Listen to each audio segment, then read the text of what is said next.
The Salem Witch Trials.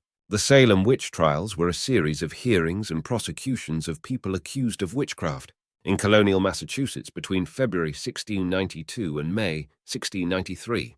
More than 200 people were accused, and 20 were executed by hanging.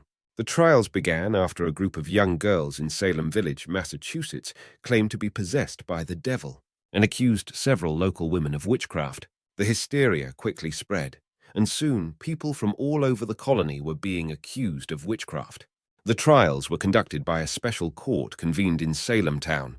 The court was presided over by Chief Justice William Stoughton, a harsh and unforgiving man.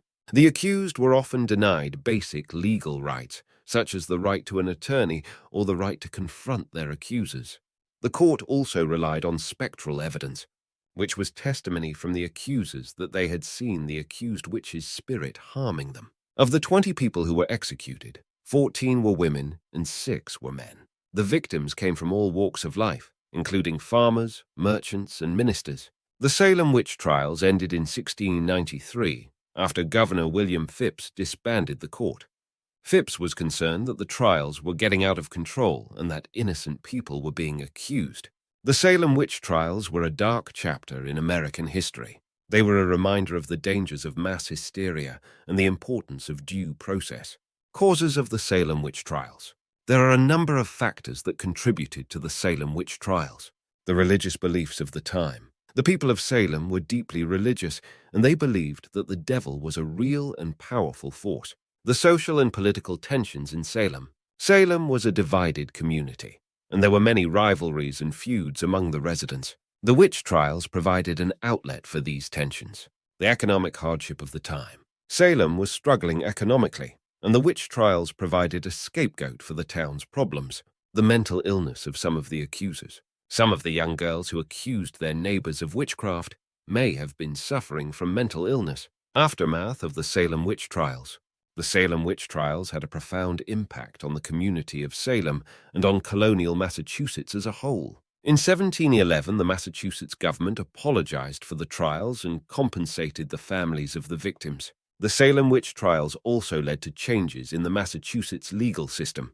New protections were put in place for the accused, such as the right to an attorney and the right to confront their accusers. The Salem Witch Trials are a reminder of the dangers of mass hysteria and the importance of due process. They are also a reminder of the importance of tolerance and understanding. The Salem Witch Trials were one of the darkest chapters in American history. Between February 1692 and May 1693, more than 200 people were accused of witchcraft, and 20 were executed by hanging. The location of the execution site has been a mystery for centuries. Some historians believe that it was located on Gallows Hill, but there was no concrete evidence to support this claim. In 2017, a team of researchers led by Professor Tad Baker of Salem State University announced that they had discovered the actual location of the execution site. It is located on a wooded ledge known as Proctor's Ledge, just a short distance from Gallows Hill. Why the execution site vanished from records. There are a few reasons why the execution site vanished from records. First, the Salem Witch Trials were a very shameful time in American history. After the trials ended, the people of Salem wanted to forget about them as quickly as possible. Second, the execution site was located in a remote area. It was not marked in any way, and it was eventually overgrown by trees and brush. Third, there were no survivors of the hangings to tell the tale of where the execution site was located. How the execution site was rediscovered. The execution site was rediscovered in 2017 by a team of researchers led by Professor Tad Baker of Salem State University. The researchers used a variety of methods to find the execution site, including historical research, ground-penetrating radar, and aerial photography. They also interviewed local residents who had stories about the execution site. The discovery of the execution site of the Salem Witch Trials is an important historical event. It helps us to better understand this dark chapter in American history. It is also a reminder of the dangers of mass hysteria and the importance of due process. The Malleus, Maleficarum, Latin for Hammer of Witches, is a treatise on witchcraft written by Heinrich Kramer and Jacob Sprenger, published in 1486. It was the most influential book on witchcraft during the Middle Ages and the Renaissance, and it was used by witch hunters to identify, prosecute, and punish witches. The Malleus Maleficarum describes the nature of witchcraft and the appropriate punishment for accused witches. It also provides instructions on how to identify and interrogate witches. The book is divided into 3 parts.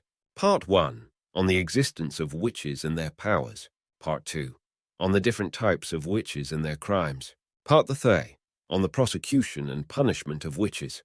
The Malleus Maleficarum was highly influential in the Salem Witch Trials. The presiding judge, William Stoughton, was familiar with the book and used it to guide his decisions.